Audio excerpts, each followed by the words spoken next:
አንድ አምላክ በሚሆን በአብ በወልድ በመንፈስ ቅዱስ ስም ህዳር 19 በዚች ቀን ሩጻፉ በሚባል ሀገር የሰማዕት ሰርጊስ ቤተክርስቲያን የከበረችበት ነው። ይህም ቅዱስ ሰርጊስ በሩጻፉ ሀገር በሰማዕትነት ባረፈ ጊዜ ምዕመናን ስጋውን ወስደው ገንዘው በእነርሱ ዘንድ አኖሩት። በፊቱም መብራቶችን አኖሩ። የመከራውም ዘመን እስቲያልፍ በእነርሱ ዘንድ ተሰውሮ ኖረ። ከዚህ በኋላ ያማረች ቤተክርስቲያንን አነጹለት። 15 ኤጲስቆጶሳትንም ሰብስበው አከበሯት።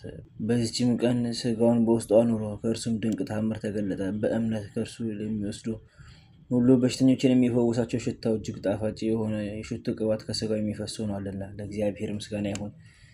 እኛንም በቅዱሳን ጸሎት ይማረን፣ በረከታቸውም ትድረሰን ለዘላለሙ አሜን። በዚችም ዕለት የሮም፣ የአፍሪንጊ፣ የሶሪያ፣ የአርማንያ ክርስቲያን ከግብፅ ከኢትዮጵያ እና ከኖባ በቀር በስብከተ ጌና ጾምን የሚጀምሩበት ነው። ለእግዚአብሔር ምስጋና ይሁን አሜን። በዚህችም ዕለት ከጌቶቻችን ከሆኑ ከ12ቱ ሐዋርያት የአንዱ ሐዋርያ በርተሎሜዎስ መታሰቢያ ነው። ደግሞም እልዋህ በሚባል ሀገር አስተምሮ ብዙዎችን እግዚአብሔርን ወደ ማወቅ ለመለሰበት መታሰቢያ ነው። ለእግዚአብሔር ምስጋና ይሁን፣ በረከቱም ከኛ ጋር ትኑር ለዘላለሙ አሜን።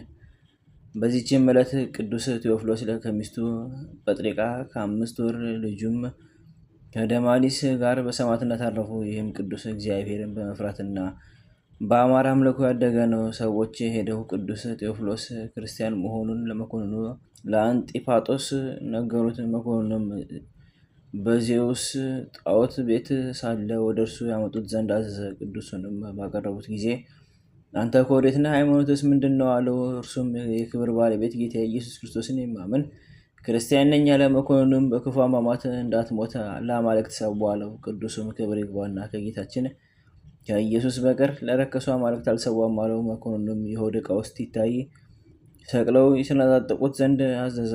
እርሱ ግን በጌታችን ኃይል ስለተጠበቀ ምን አልደረሰበትም። ሁለተኛም እሳት አንድደው ከውስጡ እንዲጨምሩ ታዘዘ። ቅዱሱም በእሳት መካከል በጸለየ ጊዜ እሳቱ ተበተነ፣ ምንም ሳይነካው ከእሳት ውስጥ ወጣ። መኮንኑም ይህን አይቶ በረሃብ እንዲሞት አስረው አጽንተው ይጠብቁት ዘንድ አዘዘ። ከ8 ቀን በኋላ ሚስቱ ጴጥርቃ ሕፃኗን ተሸክማ መጣች።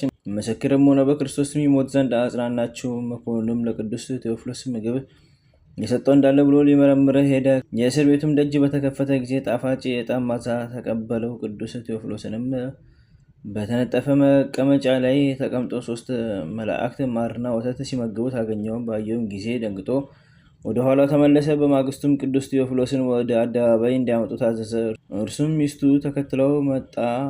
መኮንኑም ዲዮስ ለሚባል አማልክት ሰዋ አለው። ቅዱስም እኔ ዓለምን ሁሉ ለያዘ ለእውነተኛው አምላክ ከጌታዬ ከኢየሱስ ክርስቶስ በቀር ለሌላ አልሰዋም አለው። በዚያንም ጊዜ ለአንበሳ እንዲጥሉት መኮንኑ አዘዘ። አንበሳውም ሮጦ እግሮቹን ሰመ። ከዚህም በኋላ በእግዚአብሔር ፍቃድ አቁስለው ተጋድሎን በዚህ ፈጽሞ ነፍሱን ሰጠ። ቅድስት ሚስቱ ጴጥርቃም ስጋውን አንስታ ከሳጥን ጨመረች። መኮንኑም እርሷን ወደ አደባባይ አምጥተው ለአንበሳ እንዲሰጧት አዘዘ። ሕፃኑንም አንበሳውን ባየው ጊዜ